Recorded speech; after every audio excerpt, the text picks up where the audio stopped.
नमस्कार, मैं जगभूषण Sharma. After cease fire ए reckoning, यह एक लेख का शीर्षक है जिसे योगेंद्र यादव ने लिखा था और 17 मई 2025 को इंडियन एक्सप्रेस में छपा था ये लेख।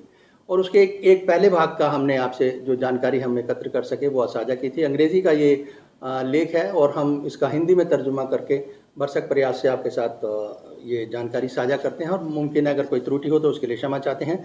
और पहले भाग में हमने ये यहाँ पे बात समाप्त की थी कि उनका कहना है, लेखक का कहना है, यानी ऑथर जो है, ऑथर हैं योगेंद्र यादव जी, उनका कहना है कि जो कश्मीर की अलगाववादी समस्या है उसे हम जब तक लोकतांत्रिक ढांचे में लाके संवाद उनसे कश्मीरियों से नहीं करते तो ये समस्या का हल नहीं होगा। सैन्य बल के बिना पर कितनी सफलता हासिल होती है, ये एक बहुत बड़ा प्रश्न चिन्ह है। ये यहाँ पर उन्होंने बात खत्म की थी पहले भाग में। मतलब उनका इंटरव्यू तो लंबा है तो हमने अपने वीडियो में यहाँ पर बात समाप्त की थी। अब उससे आगे की बात करते हैं। तो वो कहते हैं कि कश्मीर का जो है ये अलगाववाद पे उन्होंने कह ही दिया। अब वो एक और बात कहते हैं कि ये हमें जो पाकिस्तान की जो डीप स्टेट है उसके द्वारा जो प्रायोजित किया जा रहा है आतंकवाद, उसको खत्म करने, उसे समाप्त करने के लिए दृढ़ संकल्प होना ही होगा। ये अलग बात है कि जो पाकिस्तानी जो नेतृत्व है, राजनीतिक नेतृत्व है, उस पर कितना गौर करता है, कितनी नज़र डाल रहा है, रखे हुए है या नहीं रखे हुए, उसका कितना चेक है, ये अलग पक्ष है। वो कमज़ोर हो तो भी हमें कोई उनकी लीडरशिप कितना चेक कर रही है, कैसे कर रही है, वो अलग बात है। लेकिन आप और हम इस पर चर्चा कर सकते हैं इन सवालों पर। अब ये इसी बात पर जो हम वो कर रहे हैं, इसका जवाब कितना उचित हो सकता है और क्या क्या उचित जवाब होगा, ये भी एक सवाल है। उन्होंने एक तुलना की है, उन्होंने मतलब योगेंद्र यादव जी ने एक तुलना की है कि 2008 में भी मुंबई में आतंकवादी हमला हुआ था। ठीक है जी, उस वक्त की सरकार यानी प्रधानमंत्री थे उस वक्त मनमोहन सिंह जी, तो उनके जो रास्ता उन्होंने इख्तियार किया था उसकी सराहना की है योगेंद्र यादव जी ने, कि उसकी तुलना जो है वो मतलब करते हुए उन्होंने कहा कि आज की जो है वो कहते हैं उनका जो रास्ता इख्तियार किया था वो उचित था। केंद्र सरकार बिल्कुल सही रास्ते पर उन्होंने इख्तियार किया और एक जो निर्णय था वो बड़ा प्रभावी रहा। सभी जानते हैं कि एक जो आतंकवादी वो पकड़ लिया था कसाब करके, ठीक है जी, और सारे भेद खुले थे और पूरा विश्व जो है भारत के साथ खड़ा था और इसको आइसोलेट कर दिया गया था पाकिस्तान को। हम और आप जानते हैं इस बात के, वो एक कोई बहुत लंबा चौड़ा इतिहास नहीं है, 2008 कल की बात क्या है।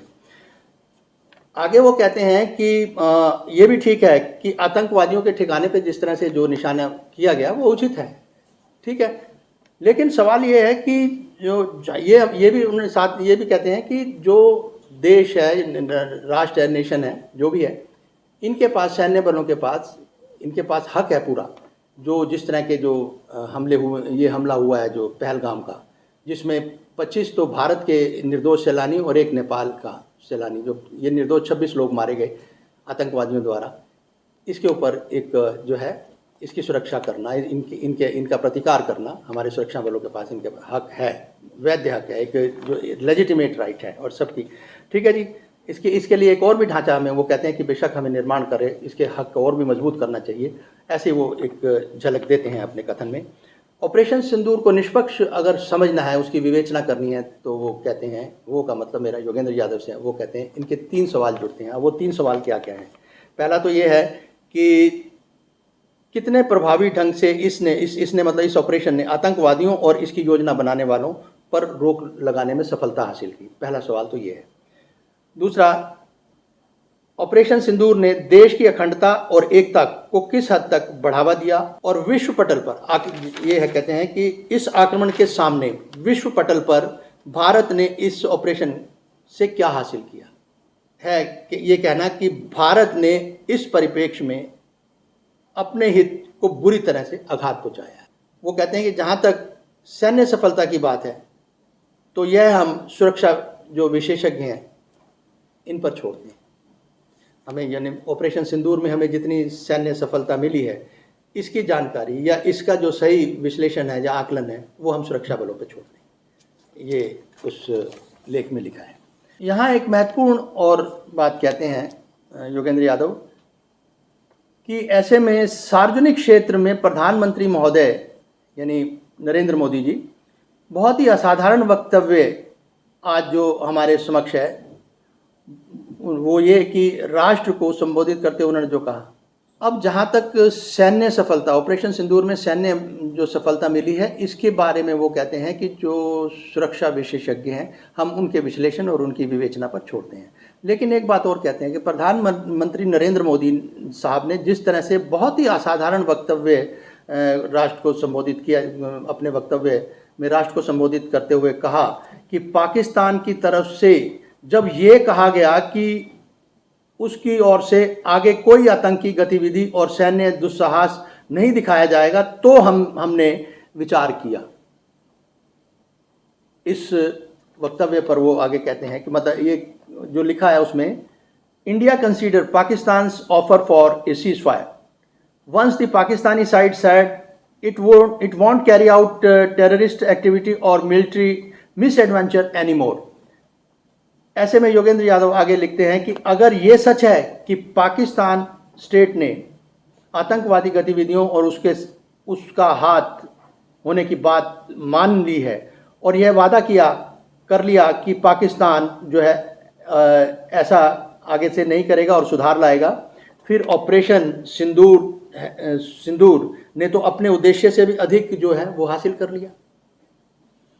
अब अकॉर्डिंग टू जो उन्होंने कहा कि पाकिस्तान ने कहा कि वो इस तरह से जो उन्होंने वक्तव्य पढ़ा, अगर ये बात है तो वो ये कहते हैं तो फिर तो अपने उद्देश्य से भी अधिक जो है उन्होंने हासिल कर लिया ऑपरेशन सिंदूर ने।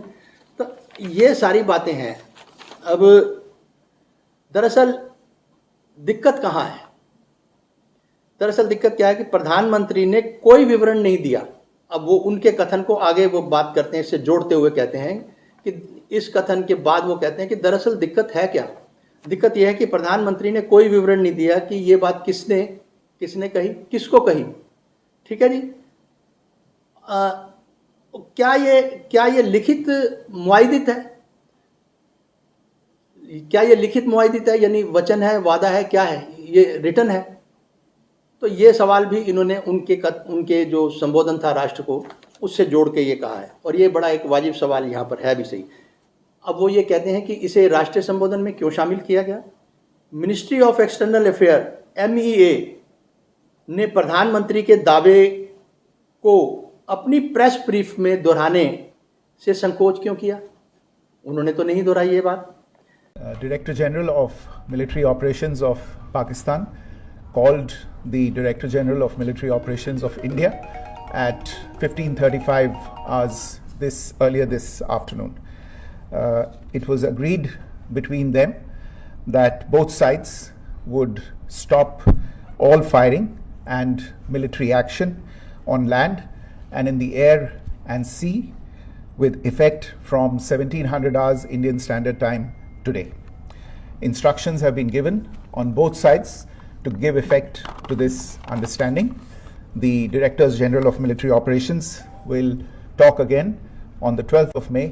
ऐसे सवालों का जवाब ना मिल पाने की स्थिति में ऐसे में सैन्य सफलता एक बहस के दायरे में आती है। आंतरिक संकेतों के आधार पर वो कहते हैं कि तस्वीर स्पष्ट और दुखद है। पहलगाम नरसंहार के बाद पूरे देश में प्रत्येक समुदाय में गुस्सा था, और वो स्वाभाविक है। यहाँ योगेंद्र यादव एक बात और कहते हैं कि जहाँ तक कश्मीर वैली का संबंध है तो उसने भी पूरे देश के साथ मिलकर इस आतंकवादी हमले का विरोध किया, इसकी निंदा की। ठीक है जी। विपक्ष के सरकार के साथ विपक्ष भी खड़ा हो गया। सब जी, यह मौका था वन नेशन वन इमोशन का। तो राजनाथ सिंह जी ने प्रिसाइड किया, अमित शाह जी भी यहाँ थे, हमने सब लोगों ने मिलके जो पहलगाम में इंसिडेंट हुआ है उसको सभी लोगों ने कंडम किया। ऑल पार्टी इर्रेस्पेक्टिव ऑफ ये वो ऐसा करें। और दूसरी चीज़ हमने ये कहा कि कश्मीर में शांति रखने के लिए वो अच्छा प्रयास करे और वहाँ पर शांति रखना जरूरी है।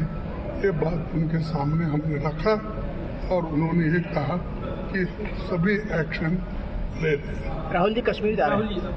राहुल जी कश्मीर जा रहे हैं। खड़गे जी सिक्योरिटी लैब्स की बात करी आपने। राहुल जी बोलिए। यूनिफॉर्मली कंडेम किया है सबने, सपोर्ट दिया ऑपोजिशन ने सरकार को, कोई भी एक्शन।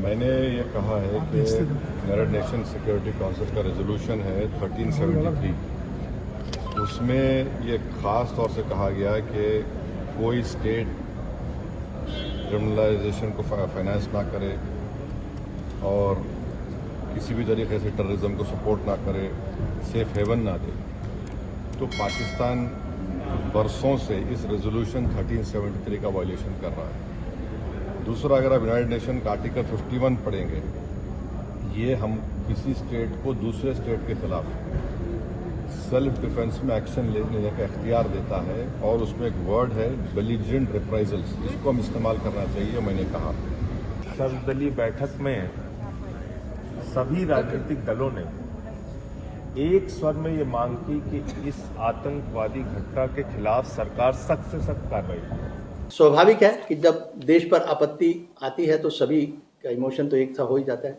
जैसा कि मैंने कहा कि ये आर्टिकल थोड़ा लंबा है, इसकी जो आखिरी किश्त है हम उसको किसी के साथ मर्ज करके दिखाएंगे। लेकिन एक झूठ पर हम आपको बात बता दें कि ये झूठ जो है, कहते हैं कि मेहनत का और जो सच का फल वो मीठा होता है, तो अगर झूठ की बात करें तो उसका फल जो है जहरीला होता है, और जहरीले फल के क्या परिणाम होते हैं मुझे कहने की ज़रूरत नहीं है। ठीक है जी, तो खैर आज के वीडियो में फ़िलहाल इतना ही, फिर मिलेंगे, नमस्कार।